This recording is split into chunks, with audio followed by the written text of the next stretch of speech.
France. Il a contribué à écrire l'histoire de la télévision française. Hommage de l'Élysée après la mort ce matin de Thierry Ardisson. Animateur, producteur, il a marqué plusieurs générations avec des émissions cultes. L'homme en noir a aussi révolutionné les codes de l'interview. Provocateur et transgressif, il avait 76 ans. Stéphanie Desjard avec Thomas Guéry. Arrogant. Salut, bande de nazes. Noctambule. Ces lunettes noires pour 1001 nuits blanches. Provocateur. Chers amis, chers ennemis. Salut, c'est double jeu. Thierry Ardisson, l'homme en noir du PAF qui a misé sur l'impertinence. Bienvenue sur le plateau de Tout le monde en parle, l'émission qui appelle un chat. Pour conquérir son public.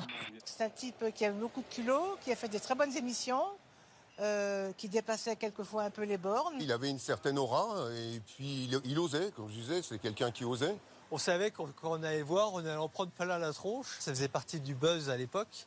C'est-à-dire que maintenant, il y a les réseaux sociaux et à l'époque, il y avait Ardisson. Au début des années 80, il n'est encore que publicitaire. Jusqu'à présent, il y avait des journalistes, des publicitaires, des gens de show business. Et maintenant, il y a des gens qui font les trois choses à la fois. On les appelle les multimédiaïstes. Il faut faire un film. Un homme de slogan choc. Quand c'est trop fécond. Le chaussé au moine. Ovomaltine, c'est de la dynamique. Ce sont surtout les codes de l'interview qu'il va dynamiter. Maintenant, je vais te faire un questionnaire d'enfer, spécial pour toi. C'est quoi? Dès ses premières émissions, ses invités passaient à la moulinette. Si t'étais un nazi, tu serais quoi comme nazi? Elle est bonne celle-là. Hein. Souvent flanqué de son acolyte Laurent Baffy, il raffole des esclandres sur les plateaux. Et pourtant, même les plus sérieux des hommes politiques viennent se soumettre à ces questionnaires tendancieux. Et sucer, c'est trompé. Et, pardon? Sucer, c'est trompé. Non plus. Non plus, bravo. On m'a dit, il ne faut pas parler à Édouard Balladur de ses origines turques. Vous êtes un travailleur immigré. Oui, si on peut. Magnéto Serge.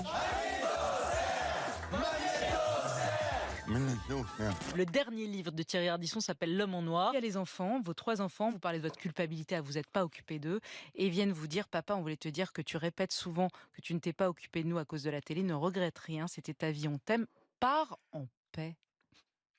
Ouais, mais ils m'en veulent pas, il paraît. Non, mais j'ai tout sacrifié à ma carrière, c'est clair, c'est vrai qu'il faut dire la vérité. J'avais une telle revanche à prendre sur la vie. Je suis arrivé à Paris, j'avais 50 balles, je connaissais personne. Je voulais réussir. En 40 ans de carrière, Thierry Ardisson a inventé plus d'une vingtaine de concepts d'émissions et toujours cherché la formule qui séduirait encore son public. Si l'ardimat descend en dessous de 15%, je bute le club, c'est vu? Avec l'arrivée de l'intelligence artificielle, il avait même commencé à faire des émissions ressuscitant des célébrités qu'il n'a jamais pu interviewer. On en vient à cette opération.